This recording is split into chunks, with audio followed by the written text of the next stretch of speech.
Good morning, everybody.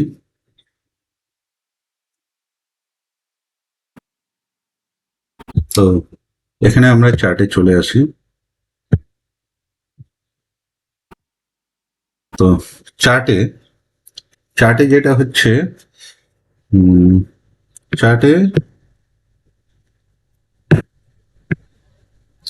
এইখানে মার্কেটে ধীরে ধীরে উপরে গেল, এক্স্যাক্টলি 850 কাছাকাছি রেজিস্ট্যান্স নিয়ে এখানে ফল করলো। তাহলে এখান থেকে মার্কেটকে কোনো স্মার্ট মানি, মানে কোনো স্মার্ট পিপল এখানে সেল করে মার্কেটকে নিচে নামিয়ে দিল। তো নিচে নামিয়ে দেওয়াতে এখানে কিছুক্ষণ কনসলিডেশন করাতে এই যে ফাইনাল এই মুভটা মোটামুটি 3টার পরেই হয়েছে। এই মুভটা হচ্ছে আমাদের একটু ডাউটফুল মুভ মনে হচ্ছে, মানে এটা অ্যাকচুয়ালি শর্ট কভারিং মুভ না স্মার্ট বায়ার, কারণ ক্লোজিং প্রাইসে কোনো মুভ দিলে সেটা স্মার্ট বায়ারদের মানে ধরা হয়, মানে এখানে স্মার্ট মানি লেগেছে এরকম বলা হয়, কিন্তু অনেক সময় শর্ট কভারিং মুভ হতে পারে। তো এটা আমরা বুঝতে পারবো কি করে, মার্কেট যদি এর উপরে ওপেন দিয়ে হোল্ড করতে শুরু করে, কারণ এই মুভমেন্টে এখানে যে সেলার আছে তারা কিন্তু কমপ্লিটলি বেরোতে পারেনি, বা এখানে এই যে মুভমেন্ট এখানে কিন্তু রিটেল বায়ার সহজে পজিশন বানাবে না, কারণ এই মুভটা এক্স্যাক্টলি কটা ওই তিনটের তিনটে নাগাদ থেকে আধা ঘন্টায় এইটুকু মুভ। তাহলে মার্কেট যদি এর উপরে হোল্ড করতে শুরু করে সেক্ষেত্রে কিছুটা হয়তো আপ মুভ দিতে পারে, কিন্তু মার্কেট এই যে যারা এখানে সেল করেছে তাদের নিচে যদি ওপেনিং দেয় এরা আবার পয়সা লাগাবে, আবার মার্কেটকে নিচে নিয়ে যাবে। আর যদি এটা রিট্রেসমেন্ট মুভ হয় তাহলে এটা তো ডেফিনেটলি নিচেই ওপেন হবে আর নিচের দিকেই যেতে শুরু করবে। তো এই হচ্ছে ব্যাংক নিফটির চার্ট। আর নিফটির চার্টও মোটামুটি একই রকম, কিন্তু নিফটির চার্টে এটা এই যে মুভটা একেবারে এই প্রাইসের কাছাকাছি এসে ওপেন করেছে। তো এখানেই একটা কনফিউশন, এটা স্মার্ট বায়ার যদি হয় তাহলে মার্কেট এখানে ওপেন হয়ে কিছুটা উপরে যাবে, আর যদি স্মার্ট বায়ার না হয়ে এটা যদি শর্ট কভারিং মুভ হয় সেক্ষেত্রে মার্কেট এর কাছাকাছি যদি ওপেন দেয় তাহলে এই নিচের দিকে যাওয়ার সম্ভাবনা বেশি। তো এখন দেখা যাক মার্কেট কি করছে। মার্কেট এর নিচে ওপেন দিচ্ছে না উপরে ওপেন দিচ্ছে তার উপরেই নির্ভর করবে ফাইনাল মুভমেন্ট। তো এখন মার্কেট ওপেন হোক, ওপেন হলে পরে আমরা বুঝতে পারবো এটা কি। বাজার প্রি ওপেনিং এ Nifty 13 point minus, Sensex 67 point minus, bank Nifty 79 point minus. তার মানে বোঝা যাচ্ছে এটা রিট্রেসমেন্ট মুভ, বায়ার আর উপরের দিকে মার্কেটকে নিয়ে যাওয়ার জন্য পয়সা লাগাতে ইন্টারেস্টেড নয়, মানে স্মার্ট বায়ার বলতে হবে, বা মার্কেট এমন পজিশনে চলে এসেছে সেখানে ভ্যালুয়েশন খুব একটা অ্যাট্রাকটিভ নয়। তো যাই হোক, এখন বাজার ওপেন হোক, ওপেন হলে পরে পজিশন বানানোই যাবে।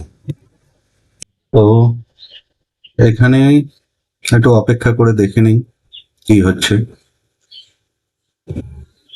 মার্কেট ওপেন হয়ে গেছে।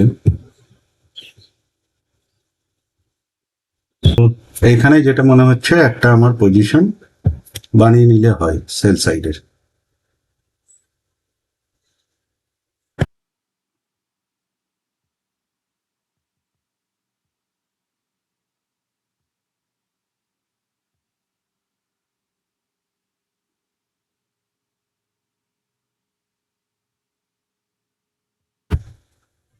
এখানে আমি একটা সেল সাইডের পজিশন বানালাম।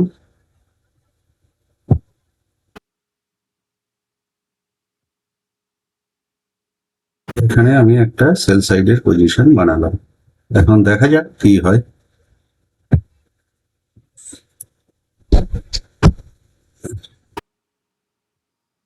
এখানে কোয়ান্টিটি আমি একটু ব্যাংক নিফটিতে বেশি অ্যাড করেছি, সেটা দেখানো হয়নি।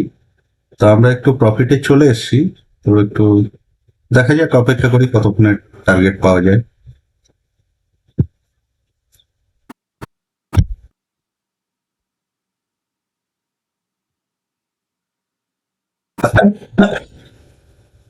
এখানে আমরা টার্গেটের কাছাকাছি চলে এসেছি।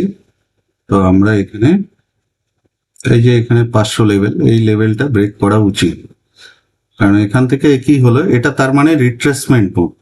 রিট্রেসমেন্ট মুভ করে কিছু সেলারদেরকে বের করলো, তারপরে আবার পরের দিন গ্যাপ ডাউন ওপেনিং দিয়ে এখানকার যারা বায়ার তাদেরকে টার্গেট করলো। তো রিট্রেসমেন্ট মুভ বোঝা গেল। তো আমরা টার্গেটের কাছাকাছি।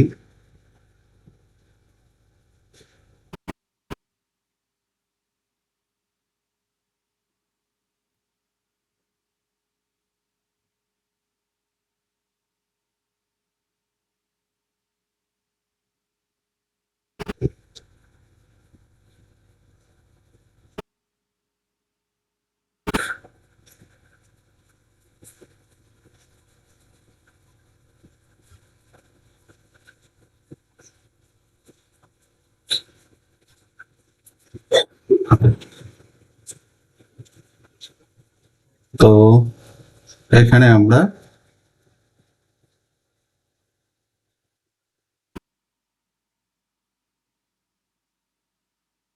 মোটামুটি এই যে 500 লেভেলটা ব্রেকডাউন করা উচিত, সেই জন্য অপেক্ষা করছি। তো আমরা সেই 500 লেভেল ব্রেকডাউন করলে এখানে এক্সিট করে যাব। তো এখানে আমরা টার্গেট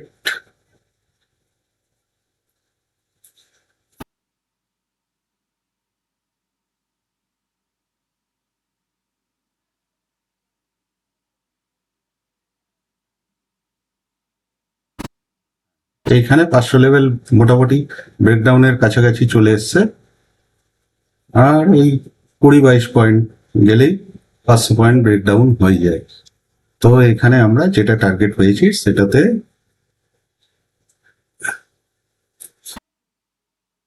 এই 500 লেভেল ব্রেকডাউন করে দিয়েছে। তো এখানে আমরা এক্সিট করে যাচ্ছি। আমাদের টার্গেট অ্যাচিভ হয়ে গেছে, আর আমরা ব্যাংক নিফটিতে পজিশন এক্সট্রা নিয়েছিলাম, সেই হিসেবে আমাদের টার্গেট অ্যাচিভ হয়ে গেছে। এই 500 লেভেল ব্রেকডাউন হয়ে গেছে। এখানে আবার কি করবে, সবাই একচাটিয়া সেলার আসবে, রিট্রেসমেন্ট করতে পারে। তো তার মানে বোঝা গেল এটা রিট্রেসমেন্ট মুভ, এটা শর্ট কভারিং রিট্রেসমেন্ট মুভ, এটা অ্যাকচুয়াল কোনো মুভ নয়। ঠিক আছে, তা আজকের জন্য এইটুকুই। ধন্যবাদ।